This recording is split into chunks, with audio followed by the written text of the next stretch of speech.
Welcome to the Speaking of Women's Health podcast. I'm your host, Dr. Holly Thacker, and I'm back in the Sunflower House for a new episode with a guest, Dr. Michael Manos.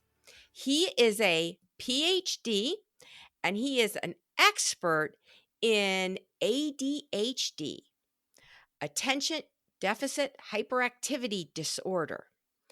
Dr. Manos is the former head of the Center for Pediatric Behavioral Health in the Children's Hospital at Cleveland Clinic, and he is the founding clinical and program director of Pediatric and Adult ADHD Center for Evaluation and Treatment. And Dr. Manos is adjunct faculty at Case Western Reserve University College of Medicine, Department of Psychiatry. And he's an associate professor at the Cleveland Clinic Lerner College of Medicine. And he's got special interest and expertise in both children and adults with ADHD, behavioral pediatrics, clinical behavioral pediatrics, family management, as well as pharmacotherapy research. And he has written and presented several hundred scientifically based papers on ADHD. Welcome, Dr. Manos. Hi, Dr. Thacker. Thank you for the invitation to be here. Well, it is wonderful to have you. As our Sunflower House listeners know, my major area of expertise is in midlife women's health and menopause and hormones. And I have a lot of women come to me for inattention and brain fog, and sometimes that is menopause. Sometimes they have new diagnoses of ADHD themselves, or they think they may have it after their children or teenagers are diagnosed with it. So can you tell our listeners what is ADHD and what causes it? So ADHD is a genetic condition, and so it's handed from parent to child, and it tends to occur certainly in families. So ADHD is a distinct difference in two kinds of attention in the brain. So I do want to emphasize that for many people, ADHD is not a disorder. It's not like a viral infection where there is something wrong with an individual. It's actually a difference in how the brain functions. And because it is a genetic condition, it certainly doesn't have necessarily a cause, other than if you consider some individuals, such as evolutionary biologists, who consider that ADHD has been selected for through natural selection and evolution. Fascinating. Why is that? Yeah, that's actually the question. And what's interesting is that because the brain is adapted to the environment through natural selection, when all of us lived in a very dangerous world, a world where hunter-gatherer tribes were necessary in order to enhance survival, hunters were the ones who could be diagnosed with ADHD because their brains were highly attuned to the external world, and they were highly reactive to the external world. And so just by their ability to recognize danger and adapt to danger, they kept people alive. So evolution selected for it. What's also interesting is that following the Ice Age, people lived on farms. And now a brain that could wait a long time for something to happen, like seasons changing or plants growing, now a different brain was selected for in evolution. So farmer brains became more prevalent. And if you consider many of the adult tasks in our world today where things are relatively safe, that the farmer brain largely is the brain that reacts better to, say, school tasks or work tasks, as opposed to the ADHD brain, which largely reacts to incurring stimuli. You know, it's interesting that you talk about the school brain. I'm the mother of three sons, and I noticed early on, especially when I would volunteer in schools, that it seemed like schools were better set up for girls. And of course, I'm a female myself, but even I felt like I had more of that male brain and wanting to move from task to task or be hands on or be more physically active instead of sit quietly and write neatly. Are there gender differences with ADHD, and is the school environment not as good for someone who's more wired to be sensitive to all the stimuli? Well, if you ask most kids, do they like doing school tasks? They're going to tell you no, they don't. So school tasks themselves certainly may have something inherent in them that make them a little less invigorating. So girls with ADHD are diagnosed less than boys with ADHD by a factor of about 3 to 1, three boys to 1 girl. And ADHD in girls is a little more difficult to recognize because there are expectations, societal expectations that apply to child behavior that are allowed more grace in girls, for example. So boys, So what boy, things are allowed more grace in girls? well, boys are highly recognized because of their overactive behavior. A girl with ADHD who has overactive behavior may be considered just more social, or they may be considered just more talkative, as opposed to a boy who may be more aggressive and more intrusive in school activities. So the ratio of boys to girls, it tends to be 3 to 1, and girls also tend to have societal expectations that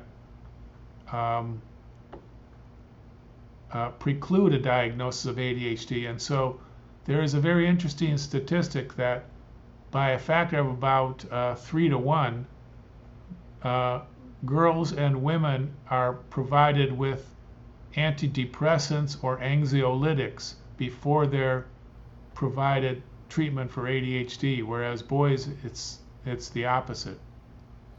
Now, is that because girls are being underdiagnosed, or are boys being overdiagnosed, or are there sex hormonal differences in the brain that affect the expression of the symptoms of ADHD?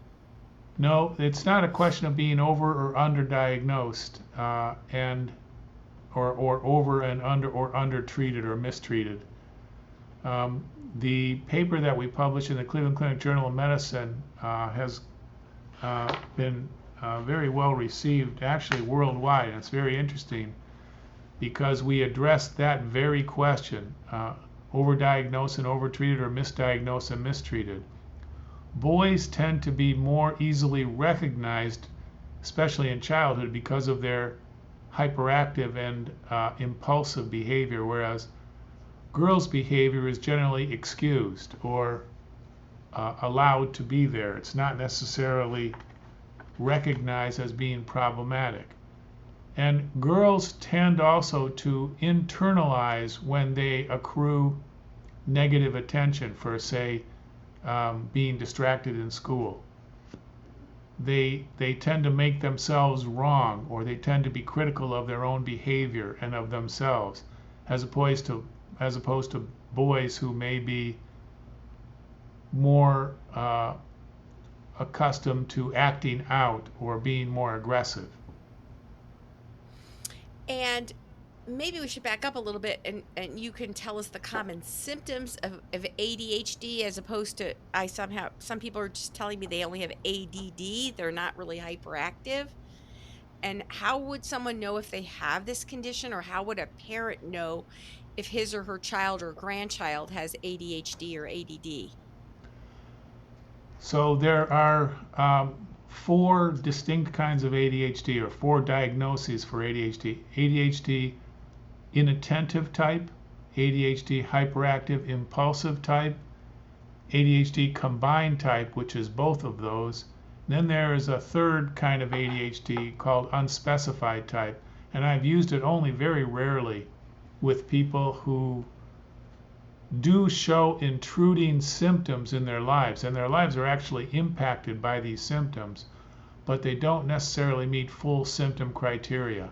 In a child, we're looking for at least 6 of 9 behaviors that are associated with inattention, and or 6 of 9 behaviors associated with hyperactivity, impulsivity. It's either one of those categories that there needs to be a clustering of at least 6 symptoms. In an adult, we're looking for a clustering in either one or both categories of at least 5 symptoms. And what are those classic symptoms? Inattention, distractibility, disorganization, starting tasks and not finishing them, leaving tasks incomplete. The biggest problem that people with ADHD have is this notion of incompletion. Somebody says they're going to do something and they do not do it. They leave the task incomplete. This is, of course, very obvious in childhood, where children are expected to complete schoolwork and finish it and turn it in the next day, complete an entire test. So children have tasks that they are assigned by adults. And typically there is what occurs in childhood, social scaffolding is very prominent. So you have parents and teachers who are keeping track of the child's ongoing performance in school. And subsequently, that ongoing performance is monitored continually. When you are an adult, things change, and adults are expected to be self-responsible, and they are expected to identify the task and complete the task. They're not expected to be reliant on social scaffolding, on parents or others to tell them what to do. However, that certainly is built into certain occupations. If you're at the executive of a company, then certainly you have people around you who will allow you or assist you to structure the day and to do the tasks that need to get done. But in childhood, that's not always available unless you have a very loving parent. Wow. And so how would a parent know if their child has it? If they're just concerned about the symptoms, would a general pediatrician be the one to make the diagnosis? One thing I just feel like I just see, at least children like of my grandparents, my grandchildren's age, it just seems like they're more medicalized than like maybe my kids were, and they seem to be more medicalized than like I was as a child. So I don't know if it's just we're better at diagnoses, or are we just less tolerant of certain behaviors, being a scatterbrained or a silly head, or just being a child? Well, I think that we have given a name to a body of behaviors that when they cluster, they interfere with a child's life. They interfere with the child's responsibilities at home and in school. And they certainly interfere with an adult's responsibilities, unless there is a very notable scaffolding. But adults also learn all kinds of new behaviors in order to manage the behaviors that are problematic in ADHD. So I'm not quite sure if I'm answering your question properly, but nevertheless. So do you think we're just better at diagnosing it, or do you think that maybe older parents and overworked teachers are less able to support the child? I mean, do you think there is some overdiagnosis of this, or do you think there's actually underdiagnosis and not enough treatment or enough people that specialize in this, or is it regionally dependent? Right, understood. And I don't think we are overdiagnosing by any means, and I think actually that we are underdiagnosing. And because of that, many kids And girls especially are experiencing failure where they don't need to experience failure. They are more interested in watching the squirrel climbing the tree than they are in doing the math homework or finishing their test in school. And so they are considered to be scatterbrained, or they're considered to be frivolous, and they really don't care. Sometimes we even call kids lazy. And that is one of the most absurd descriptions of a child. I have never ever met a lazy child ever. And there is a lot of avoidance. There are certain tasks that children will avoid and adults will avoid. However, that doesn't mean that they're lazy. So I think that the real concern here with ADHD is, what is it that is being left incomplete, and what is it that is the cause of, or the instigating factor that leaves a task incomplete. We are listening to Dr. Michael Manos, a PhD and expert in child and adult ADHD, in the Speaking of Women's Health podcast. And I'm your host, Dr. Holly Thacker. And we're talking about behaviors that can indicate a condition which is treatable, and the suffering and the problems and the misunderstandings that can go along with it. Hello, you just listened to part one of this podcast episode on ADHD with our guest, Dr. Michael Manos of the Cleveland Clinic. In the original recording of this podcast interview, Dr. Thacker interviewed Dr. Manos entirely. However, we had a bit of a technical glitch in the second half where it did not record the second part of the interview. So I will be hosting this re recording of the second part of the podcast episode with Dr. Manos. My name is Lee Klecker, and I am the producer of the Speaking of Women's Health podcast. So, first, thank you, Dr. Manos, for taking time in your busy schedule to re-record this part of the podcast episode. And we did hear a lot of important information in the first part with Dr. Thacker. But I'd like to start this portion of the interview discussing academics and the connection to performance in school and ADHD. So, generally speaking, do most children with ADHD not perform as well in school? So that's a very good question. To perform well in school requires certain fundamental behaviors that often are not available to a child with ADHD. So, for example, staying in seat, sitting still, and paying attention to one source of information, like the teacher, is a fundamental part of being successful in school. So many children with ADHD, whether they are of the inattentive type or hyperactive impulsive type, tend to have difficulty staying seated and being able to attend to one voice source, for example, like the teacher. Right. And so children often miss things in school. And on top of that, let's say there is uh, silent work being done, like a worksheet a child is to complete at the desk. Worksheets are often very unstimulating and not very activating to attention. So children tend to get distracted or drawn away from task much more easily than when you have ADHD than a child who does not have ADHD. Okay. So ADHD can clearly interfere with functioning in school. hmm And if someone is doing well in school and getting good grades, does that usually eliminate the fact that they have ADHD? No, in fact, that's very insightful of you to ask, because people with ADHD who have higher IQs or manage information much more effectively can pay attention for perhaps a quarter of the time that another student must pay attention to for the whole time.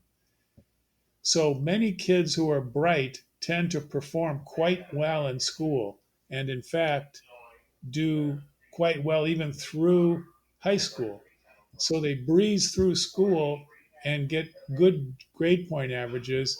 Then they go on to college and realize that the workload in college is far more demanding than the workload in school. So subsequently, they begin to require more assistance in completing the schoolwork that before came so easily to them. Hmm. So just performing poorly in school is not an indicator of ADHD at all. Okay. Okay. So, well, then how do clinicians test for ADHD? There's really only one way of knowing whether ADHD is present, and that is doing a concerted, semi structured interview related to the description of behavior. What does the child do? So, for example, in our office, this conversation takes anywhere from 40 minutes to an hour and a half, depending on what's occurring for the child. So, one asks, how does the child behave at home, and how does the teacher report the child behaves at school? It's important to address this kind of functioning across settings: home, social network. Has there been trauma in the child's history? Is there difficulty in school? And so asking about behavior across settings is very important to do. Hmm. We'll be back after a quick break. Are you ready to unlock your full potential? I want to introduce you to the Fit, Healthy, and Happy podcast, a powerful resource to transform your life today. With expert interviews, practical tips, and inspiring stories, this podcast is your roadmap to lasting wellness. Here's what a listener has to say. I used to struggle with my health, but this podcast changed everything. It's like having a personal trainer, nutritionist, and life coach totally for free. With over 2,000 five-star reviews, we're a podcast you can trust. The Fit, Healthy, and Happy podcast, available now wherever you get your podcasts. And while you're doing that testing, is it usually with the parent in person, the child in person, and maybe someone, like you mentioned, either a teacher or another person in their, relationship or social world, or is it just with the child? No, it should never just be with the child. And in fact, it's best to begin the interview with a parent. And we always do testing here. And in that testing, the examiner is the one who does the interview with the child. Okay. But a detailed, systematic inquiry as to the child's behavior in multiple settings is critical. And Mm-hmm. who knows the child best but parents and Mm-hmm. teacher? Right. Now, we typically do not directly interview teachers, but we get teacher input by asking them to complete several different rating scales. Okay. Okay. So what is the prevalence of ADHD here in the States compared to the rest of the world? So there are a variety of different estimates of prevalence, and in the United States, the childhood prevalence is considered to be about 11%. Worldwide prevalence of ADHD is rated from 4.7 to 7.2%. So there are very, very many people with ADHD, children and adults. So why do you think that here in the US the percentage is higher compared to the rest of the world? That's a very good question. And I know some people have cracked jokes about it, that what attracted people to an unknown territory like the United States from the very beginning was that they had that restlessness associated with ADHD. So they came to the US. Huh, Now, interesting. some people think that it's kind of funny to also joke that Australia has a very high prevalence of people with ADHD because Great Britain sent all of their criminals to Australia. Now, I don't know if that's something you want to say in the podcast, Lee, but nevertheless, it's an interesting anecdote that people bring up. But Yeah. as to why the prevalence of ADHD in the United States is so high, I don't know of anybody who's given a satisfactory explanation Hmm. other than that somehow it's in our gene pool. Interesting. Huh. So, can the condition, the ADHD, can it be correctable, manageable? Is it lifelong? Does the brain sort of develop and help people maybe outgrow it later in their life? ADHD does not go away and people do not outgrow it. So when I was in graduate school, we were always told that adults don't get ADHD and that it's a childhood condition. But that's absolutely not the case. What happens is that over time, hyperactive and impulsive behavior tend to tone themselves down or to be less observable. But inattention does not go away, and many times people experience comorbidity like depression or anxiety. So ADHD is a lifelong condition and doesn't go away. Huh. Well, I know just from working with Dr. Thacker for such a long time, we have, she has noticed, and I have heard from, in our meetings that more and more women are coming in and getting a ADHD diagnosis, even, up to midlife. So maybe back when, when they were younger, or, like as you mentioned, during their younger school age, they didn't really notice it. They did well in school. And then as they've gotten older, it's sort of now become more of an issue for them in their adult life. So my wife is very fond of telling me that women are smarter than men anyway. So that's why.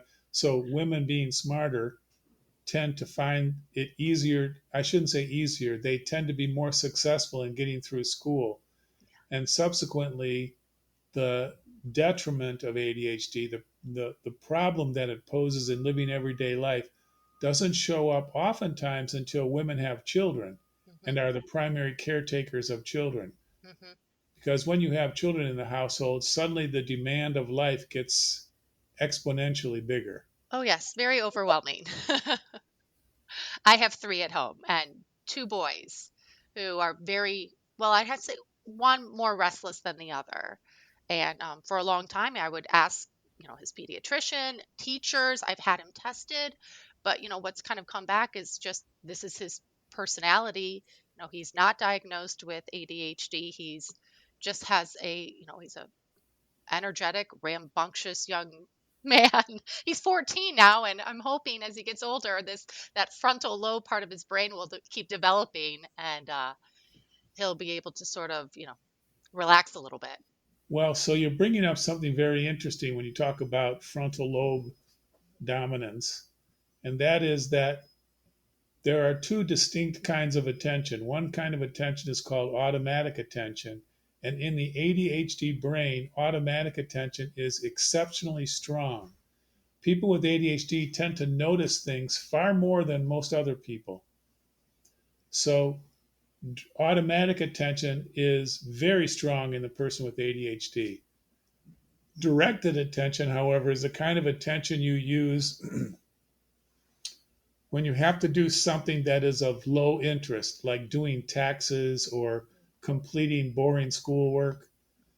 Directed attention is the kind of attention that is quite effortful. You have to force yourself to use it.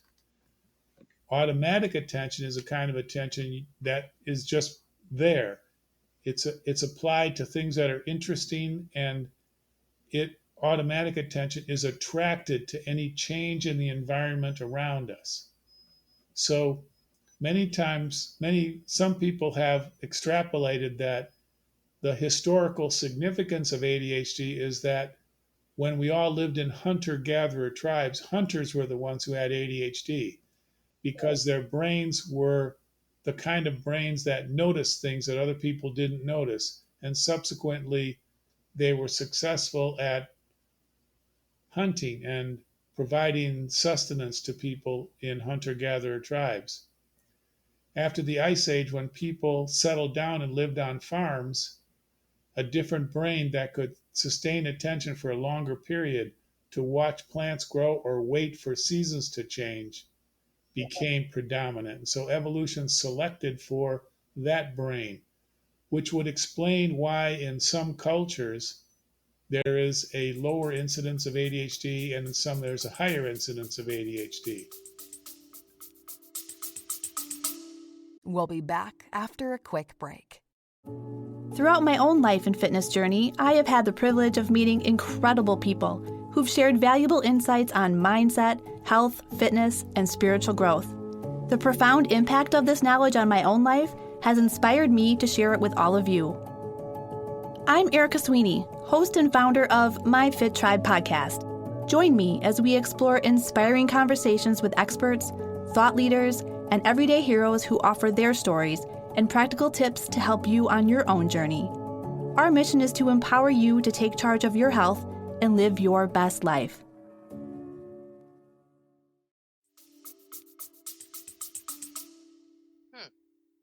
That's really interesting. So let's talk a little bit about medication and if there's any side effects to those. So can some ADHD medications cause other symptoms or side effects? Like we've talked about depression briefly, especially if children have been on these medications for, most of their developmental years. So, again, I want to be clear that I do not practice medicine and I don't give medical advice, but Yeah. I have conducted clinical trials of medicine for about the past 30 years. So, I'm fairly familiar with how these medicines work. And what medicine simply does is provide greater access to directed attention. And directed attention is moderated by language.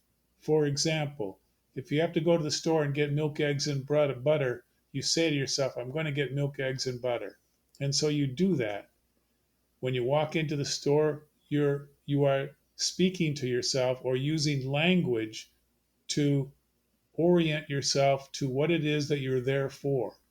So milk, eggs, and butter. So you can go down the aisles and get milk, eggs, and butter. But let's say you happen to walk down the cookie aisle and you see Oreos. Oreos may attract your attention, and so you get Oreos too, which is not milk, eggs, and butter. But language is what sets human beings apart in terms of their managing themselves and they're directing their own behavior. We use language to direct our own behavior. And language is a directed attention task. Consider the tasks that are assigned in school. The teacher says, children, sit down and do this worksheet. Here's how you do the worksheet. And then she reviews the directions for the worksheet. Those are language directed behaviors. And language directed behaviors are what are difficult for a child or an adult with ADHD to use. So, what occurs in the immediate environment, the attraction of what's occurring around the person, is often far more powerful than the language that we're using to regulate or self regulate our own behavior. Hmm. Hmm. Okay. So it seems that more young people, and I know this just because I do have, three school age children, are being diagnosed with like either an anxiety disorder or ADHD. So is there a connection between the two, Between ADHD that. and anxiety? So, again, that's a very astute question. That is that people get anxious when they leave things incomplete. It's more obvious in adulthood that when an adult leaves something incomplete, there always is a reaction to it. An incompletion is actually a broken agreement. You said you were going to do something and you didn't do it. That is the biggest problem that adults with ADHD have, leaving something incomplete. A broken agreement will always result in anxiety or depression of some kind. Very few people can ignore broken agreements, and there may be a variety of reactions to that, but nevertheless, you cannot ignore a broken agreement. And so people who leave things incomplete consistently and systematically often are anxious and can get depressed as well. That's really interesting because my son last year transferred schools in the middle of high school. And it was a big, change for him. He went from being a student who had no problems and, to trying to keep up with all the schoolwork. And I think it led to a little bit of anxiety because he was having, doing half a worksheet, trying to turn it in, and new grading scale and everything in the school. Yeah. So while it's really interesting that you say that, and it kind of makes sense to what was happening in his life last year. Well, again, remember that school tasks are largely farmer brain tasks. And I'm not diagnosing your son, of course, Yeah, yeah. but people who have very sensitive attention that reacts to things that occur around them are going to do just that. They're going to react to the things that occur around them rather than to the thing that's sitting in front of them that they are directed via language to do. Hmm. Hmm. It sounds like him. Yeah. um, Okay, so we talked again a little bit about the medication, but does the ADHD medication, it allows the person to focus better on the task at hand, correct? Usually. Yes. So the American Academy of Pediatrics has as its gold standard the use of the stimulants for treating ADHD. All the stimulants do is improve directed attention. So a person can use language effectively to complete the tasks that are extant in their world. So, pharmacotherapy is a very effective strategy for treating ADHD because it improves directed attention.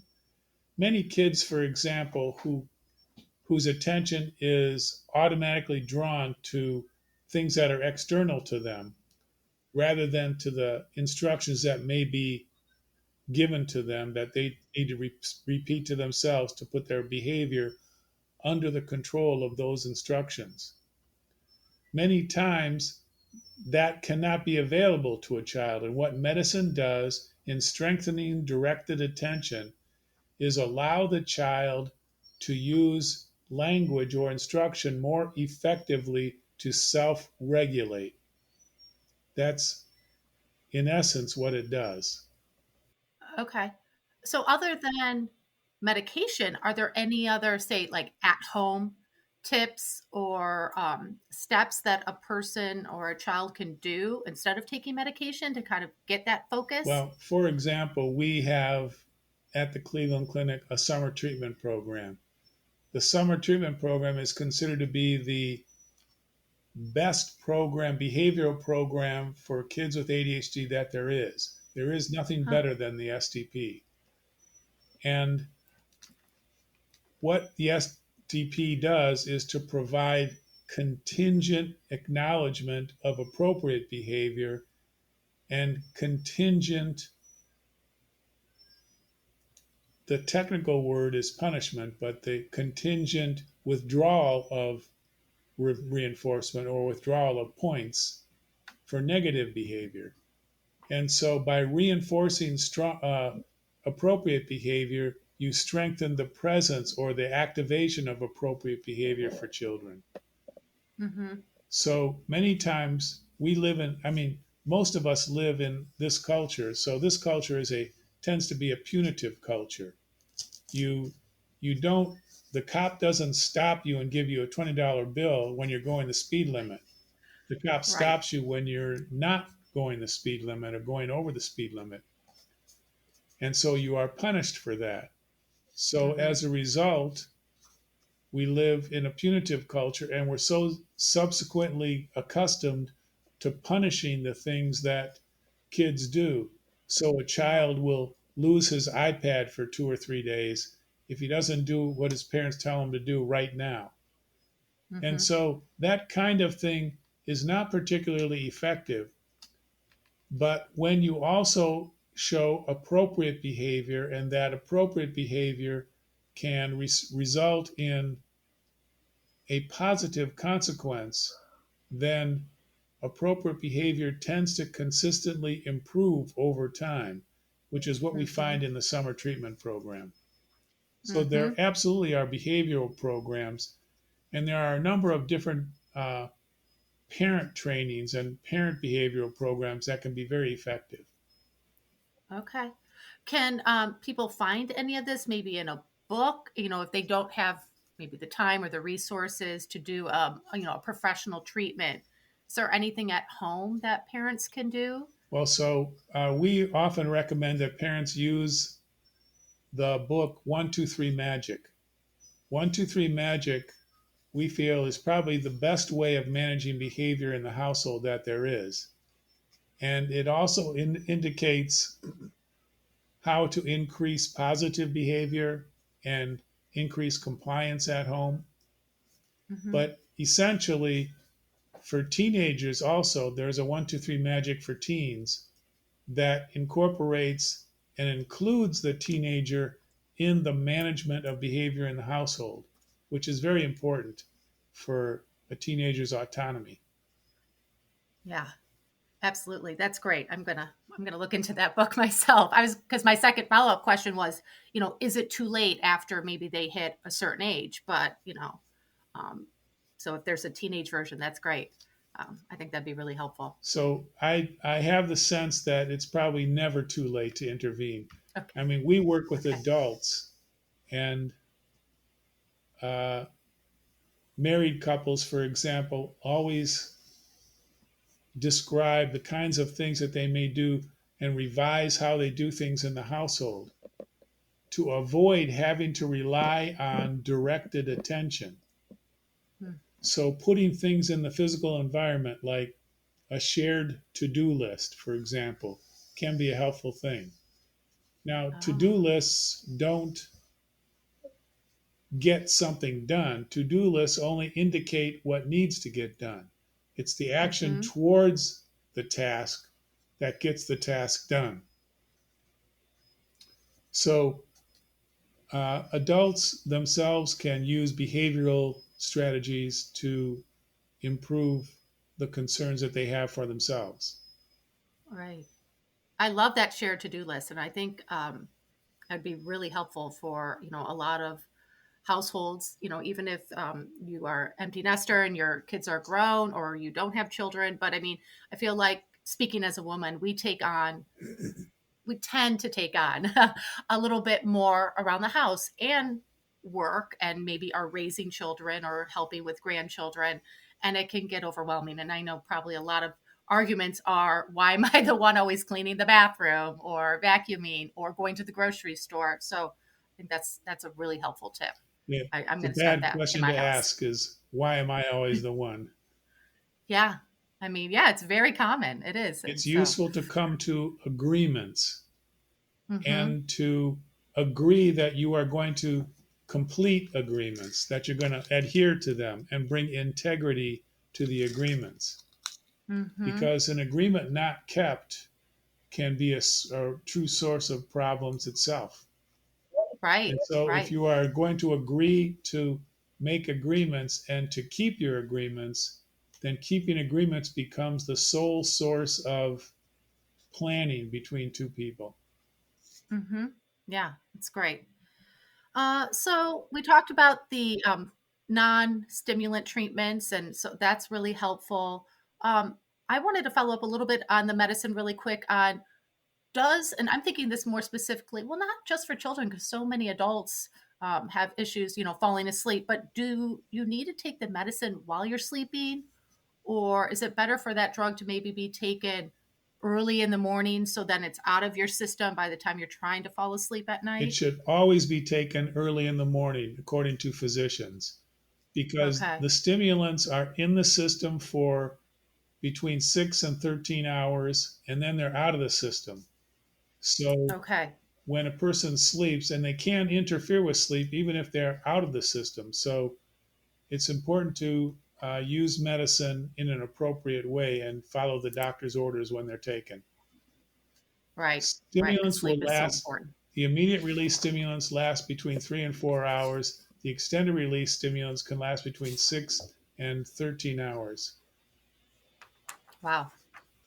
Do you think the screen time use in young people and adults is, bad for the brain, or that brains need more directed attention because our screen use is disrupting that in some way? So saying something is bad for the brain is going a little bit too far for me to comment on. But I do not think screen time is helpful to a person with ADHD. And the simple reason is that screen time activates automatic attention. It's interesting. Even scrolling on a website brings up all kinds of different sorts of other uh, activities that are in the corner of of the screen or not. They attract your attention. Screen time activates automatic attention. And you know as well as I do that all of our attention cannot be activated solely by something that's interesting. And in fact, much of what we do, in fact, most of what we do during the day is simply not interesting. And so the brain the brain can get accustomed to doing directed attention tasks. If the brain gets accustomed to only being activated by interesting things, which is what screen time does, then that is a very difficult thing to overcome. And in fact, many of the screens that kids are accessing these days have built into them something that shows up as interesting every 30 seconds. Wow. And when the brain is activated by something every 30 seconds, a person begins to expect that that's the way it's supposed to be. And so if the mom says, go scrub the toilet right now, and there's nothing interesting about scrubbing a toilet whatsoever. So having to go do that task it's like being in a desert, and there's nothing there that can be activating.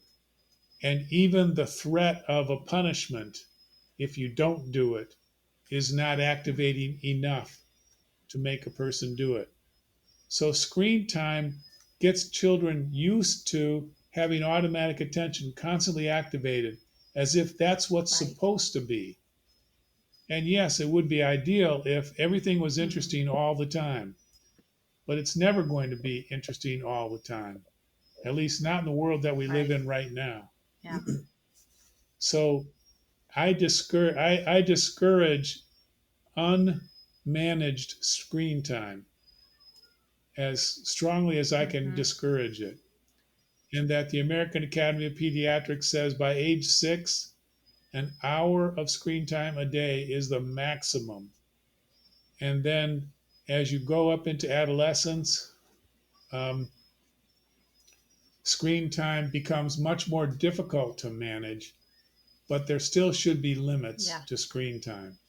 Absolutely. I mean, it's difficult, but I wholeheartedly agree with you. I mean, we've tried to kind of, not give those phones. We've never even actually had an iPad in our house. So, but as long as we could get away with it, so and now I'm talking to them and they're on their phones and I'm like, put it down and look me in the eyes, because I mean, you're not focusing on me. Number one, don't tell me you are, because I don't believe you. Oh. Well, and even when you look at being in an adult situation, like if you go out to dinner at a restaurant, if you look at tables of two individuals sitting with each other, both of them on their phones, screen time is becoming truly intrusive into our modern world. And I, for one, just find it really difficult to accept. I agree. I mean, you're so right. I mean, I don't get to go out to eat too often, but when I do, I can't believe how many people are just sitting there on their phones together rather than talking. Culture's really changed in the last, decade. My own dear wife gets mad at me because I don't answer her when she calls on my cell phone. And she's used to it by now, though. So it's not that much of a problem. And she knows how to reach me if she needs to. So at any rate, screen time is a major problem today. Agree. Well, I don't want to keep you too much longer. We're wrapping up here. I guess my last question would be I know this is going to be a big one, but any connection to the COVID-19 pandemic and that impact on the children's brains and adults who were forced to work from home or stay home, maybe spending a lot of time on screens or, working virtually, children virtually during school. Do you think that's any connection to increases in ADHD and, these other learning disorders?